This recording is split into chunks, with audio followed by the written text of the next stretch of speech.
চাই এই জেনোসাইডটা অতি দ্রুত সম্ভব বন্ধ করা, গাজাবাসীদেরকে গাজাবাসীর খন্দকে ফিরিয়ে দেওয়া, ফিলিস্তিনকে আবার পুনর্নির্মাণ করা, যাতে ওরা জাস্টিস হয়। ইসরায়েলরা অনেক অত্যাচার করতেছে আমাদের মা বোনদের উপর, আমাদের মতো স্টুডেন্টদের উপর। ওদের কি লাইফ নাই? ওরাও তো লাইফ। অনেক সময় আমি অনেক ইন্ডিয়াতে অনেক ভিডিও দেখছি, ওরা ওদেরকেও তো কুকুর বিড়ালের সাথে তুলনা করতেছে। এটা কিন্তু অনেক টু মাচ আনফেয়ার। আমরা চাই ইন্ডাস্ট্রিটা তাড়াতাড়ি শেষ হোক।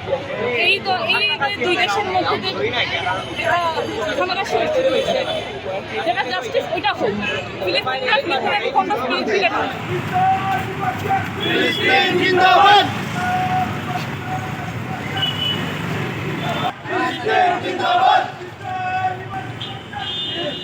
আমরা চাই ফিলিস্তিনে গিয়ে আমরা তাদেরকে সমর্থন করি। আমরা যুদ্ধ করতে পারবো না, রাস্তায় কিন্তু রাস্তা যুদ্ধ করা যায় না। আমরা কিন্তু মানব সেবার মাধ্যমে আহত রোগীদের মাধ্যমে সামান্য যদি পারি আমরা সেবা করতে চাই। আমরা চাই আমাদের এই সাহায্য বাজার সরকার জন্য আমরা আহ্বান জানাচ্ছি। কেন প্যারালাইসিস হয়ে গেছো?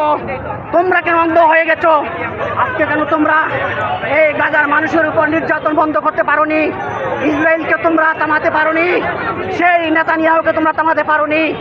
এইসব আরব লীগ, এই ওআইসি, এই জাতিসংঘ ইসরায়েলের গুলাম হয়ে গেছে, পাঁচটা গুলাম হয়ে গেছে।